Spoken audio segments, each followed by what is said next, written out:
नमस्कार दोस्तों, आप सभी का स्वागत है आपके अपने YouTube चैनल विभा शेरावत पर। दोस्तों, महाभारत में द्रौपदी के स्वयंवर की कथा आइए सुनते हैं। द्रौपदी पांचाल के राजा द्रुपद की पुत्री थी, जो कि यज्ञकुंड से जन्मी थी, इसलिए इनका नाम यज्ञसेनी भी था। पांचाल के राजा द्रुपद और गुरु द्रोणाचार्य बहुत ही अच्छे मित्र थे, किंतु किसी वजह से उनमें शत्रुता हो गई। गुरु द्रोणाचार्य से बदला लेने के लिए राजा द्रुपद ने एक यज्ञ का आयोजन किया। उस यज्ञ कुंड से उन्हें एक पुत्र की प्राप्ति हुई। उसी समय उसी यज्ञ कुंड में से एक कन्या उत्पन्न हुई, जो कि बहुत सुंदर थी। चूंकि वह उसी यज्ञ कुंड से उत्पन्न हुई थी, इसलिए वह राजा द्रुपद की ही पुत्री कहलाई। जिस समय वह कन्या उत्पन्न हुई, तब आकाशवाणी हुई थी कि इस कन्या का जन्म क्षत्रियों के संहार और कौरवों के विनाश के लिए हुआ है। राजा द्रुपद ने अपने पुत्र का नाम घृतगम और पुत्री का नाम द्रौपदी रखा। द्रौपदी बहुत ही रूपवान थी, किंतु इनका रंग श्यामलत था, इसलिए इन्हें कृष्णा भी कहा जाता है। द्रौपदी पिछले जन्म में किसी ऋषि की पुत्री थी और सर्वगुण संपन्न पति की इच्छा से उन्होंने तपस्या कर भगवान शिव को प्रसन्न किया था। द्रौपदी ने भगवान शिव से ऐसे पति की कामना की जिनमें 5 गुण हो, जिस वजह से भगवान शिव ने उन्हें यह वरदान दिया था कि अगले जन्म में उन्हें 5 पतियों की प्राप्ति होगी और हर एक पति में एक गुण होगा। द्रौपदी पांचाल राज्य की राजकुमारी थी, इसलिए इन्हें पांचाली भी कहा जाता है। इसके अलावा द्रौपदी को द्रुपद कन्या, शैलेंद्री, प्रशती, महाभारती, नित्ययुवनी, मालिनी और योजन गंधा भी कहा जाता है। द्रौपदी के स्वयंवर को पांडुपुत्र अर्जुन ने जीता, किंतु माता कुंती के आदेश के कारण वे 5 पांडवों की पत्नी कहलाई। द्रौपदी को 5 पांडवों से एक एक पुत्र की प्राप्ति हुई, जो कि प्रतिविंध्य, सुतासोमा, सुतकर्मा, सतानिकी, सुत्रसेना थे। किंतु महाभारत के युद्ध के दौरान उन सभी पुत्रों की मृत्यु हो जाती है। आइए जानते हैं द्रौपदी का स्वयंवर।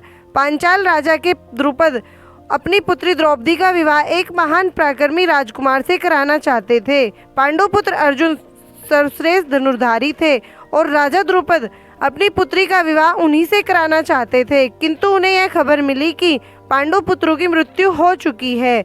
उन्होंने सोचा कि वे द्रौपदी के लिए योग्य वर की तलाश कैसे करेंगे। फिर उन्होंने इसके लिए पांचाल कोर्ट में ही द्रौपदी के स्वयंवर का आयोजन किया और उसकी एक शर्त भी रखी। कोर्ट में केंद्र में एक खंभा खड़ा किया हुआ था, जिस पर एक गोल चक्र लगा हुआ था। उस गोल चक्र में एक लकड़ी की मछली फंसी हुई थी, जो कि एक तीव्रता वेग से घूम रही थी। उस खंभे के नीचे पानी से भरा हुआ पात्र रखा था।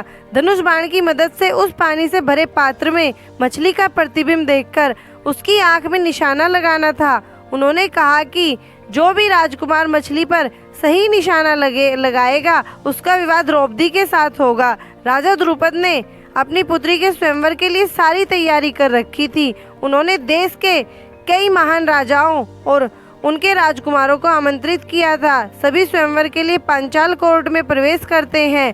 पांडव उस समय वन में ब्राह्मणों की तरह रहते थे। उनकी बढ़ी हुई दाढ़ी थी और वेश भी ब्राह्मणों का धारण किए हुए थे।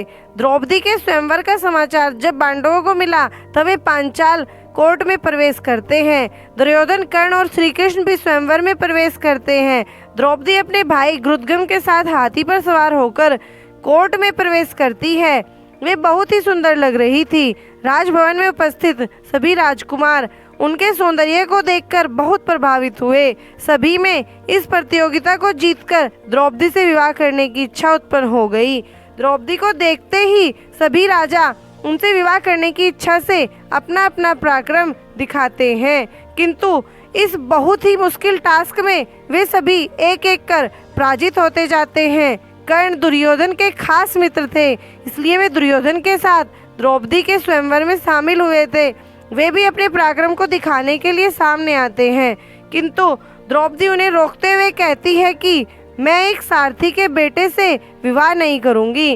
कर्ण को अपना यह अपमान सहन नहीं होता और वे इस वजह से स्वयंवर छोड़कर चले जाते हैं। देखते ही देखते बहुत से राजा पराजित हो जाते हैं। यह देखकर राजा द्रुपद अत्यंत दुखी होते हैं कि उनकी पुत्री से विवाह करने योग्य कोई भी पराक्रमी पुरुष यहाँ उपस्थित नहीं है। तभी अर्जुन ब्राह्मणों के वेश में इस कार्य को करने पहुंचते हैं। कोई भी उन्हें पहचान नहीं पाता। वहां उपस्थित सभी राजकुमार इस बात का विरोध करते हैं कि एक ब्राह्मण इस प्रतियोगिता का हिस्सा कैसे बन सकता है, किंतु उस ब्राह्मण के आत्मविश्वास को देखते हुए किसी को कुछ कहने की हिम्मत नहीं होती। अर्जुन ने बहुत ही आसानी से लक्ष्य को भेद कर उस कार्य को पूरा कर दिया। द्रौपदी यह देखकर बहुत प्रसन्न हुई और वनमाला जाकर सीधे अर्जुन के गले में डाल दी।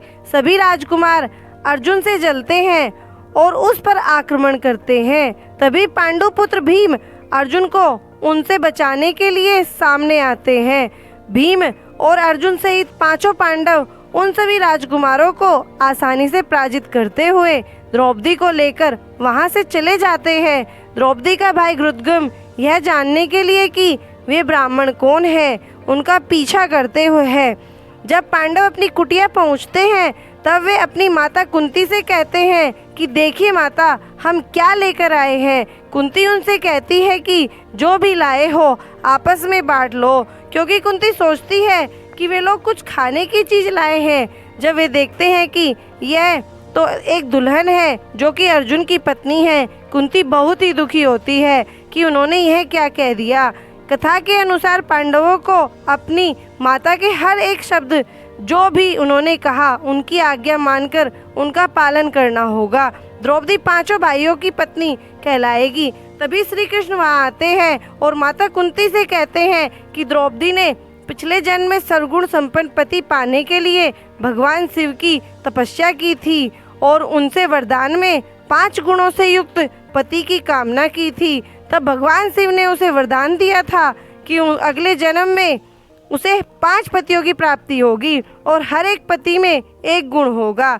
श्री कृष्ण की बात सुनकर कुंती उनसे सहमत हुई और इस तरह द्रौपदी पांचों पांडवों की पत्नी कहलाने लगी। घृतगम जो कि पांडवों का पीछा कर रहा था, उसने यह सब देखा और अपने पिता के पास जाकर उनसे कहा, पिताश्री, मैं आपके लिए एक खुश खबर लाया हूँ।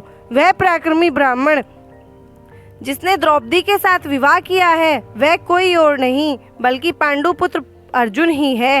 राजा द्रुपद यह सुनकर बहुत खुश हुए, लेकिन जब घृतगम ने अपने पिता को यह बताया कि द्रौपदी पांचों पांडवों की पत्नी है, तो यह सुनकर राजा द्रुपद बहुत दुखी हुए, क्योंकि यह कानून के खिलाफ था।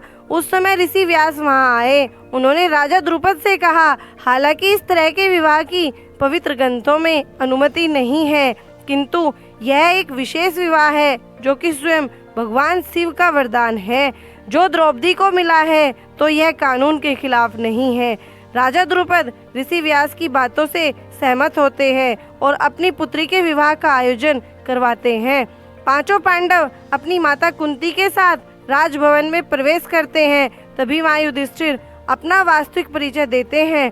इस बात से राजा द्रुपद को बहुत खुशी होती है, क्योंकि वे अपनी पुत्री द्रौपदी का विवाह अर्जुन के साथ ही कराना चाहते थे और वही हुआ।